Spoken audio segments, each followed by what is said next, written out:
Hello வணக்கம் நேயர்களே, வளமை போல் தான் நான் கூட மெடோனா. இன்றைக்கு நான் ஆற பார்க்க போறோம்டா ஏஆர் ரஹ்மான். இந்த ஏஆர் ரஹ்மான் எப்படி முதல் இருந்தவர், அவருடைய முற்படி பேர் என்ன, அதுகளை பற்றி தான் பார்க்க போறோம். இவர் 1967 ஜனவரி மாதம் 6ஆம் தேதி பிறந்தவர். இவர் பிறக்கும் பொழுது இவரின் பெயர் ஏஎஸ் திலீப் குமார். இன்றைய ரஹ்மானின் முதல் பெயர் ஏஎஸ் திலீப் குமார். இவர் ஒரு ஹிந்துவாகத்தான் இவர் பிறக்கின்றார். தமிழ்நாட்டில் சென்னையில தான் இவர் பிறக்கிறார். அதோட இவரது தந்தை ஆர்.கே. சேகர். இவர் ஒரு முதலியார் ஃபேமிலியை சார்ந்தவர்கள். அம்மாட பேர் இது கரீமா, இப்பத்திய பேர்.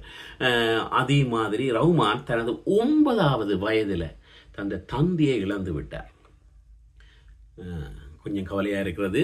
தனது 9வது வயதில் தனது தந்தையை இழந்து விட்டார். ஓமான் ரஹ்மான் தன் ஆரம்ப இசையை அவர் ஆர்கிட்ட இசை படித்தவர் என்று பார்த்தா மாஸ்டர் தன்ராஜ் தான் அவருக்கு. ஏஆர் ரஹ்மானே ஒரு பெரிய ஆள், அவருக்கு இசை சொல்லிக் கொடுக்கிறவாக மாஸ்டர் தன்ராஜ் இருந்திருக்கிறார். அவரிடம் தான் அவர் இசையை படித்திருக்கிறார்.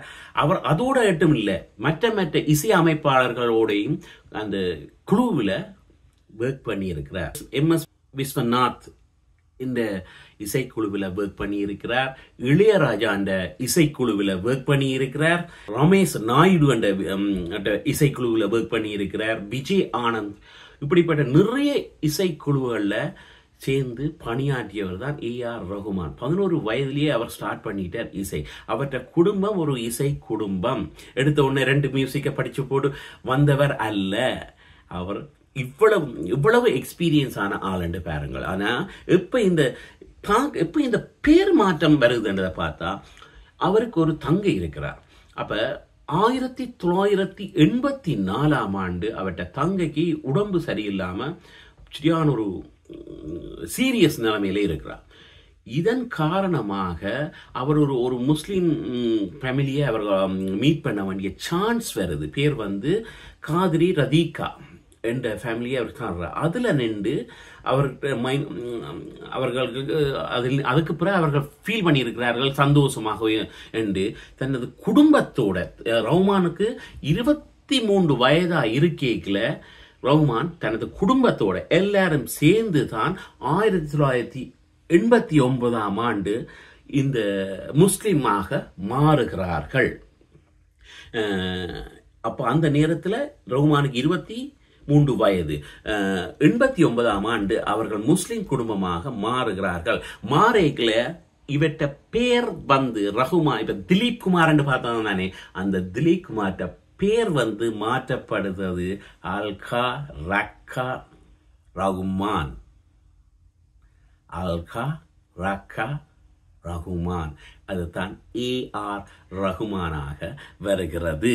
முதல் பாருங்க, ஒரு ஹிந்துவா இருக்கையில ஏஎஸ் திலீப் குமார் என்று இருந்தது. கடைசியாக இவற்ற பேர் மாற்றப்படுது அல்பா ரக்வா ரஹ்மான். பாருங்க, இவ்வளவு அந்த பேர்லயே இவ்வளவு வித்தியாசங்கள் இருக்கு. அநேகமான சினிமா துறையில இருக்கிறவர்களுக்கு ஆரம்ப காலத்தில் ஒரு பேரோட போவார்கள். சினிமா துறையோ ஏதாவது ஒரு பிரபலங்கள் அடுத்த சினிமா பிரபலம் ஆகிக்கல தங்களது பெயர்களை மாற்றிக் கொள்வார்கள். இதுதான் ஏஆர் ரஹ்மான் வாழ்க்கையில் நடந்தது.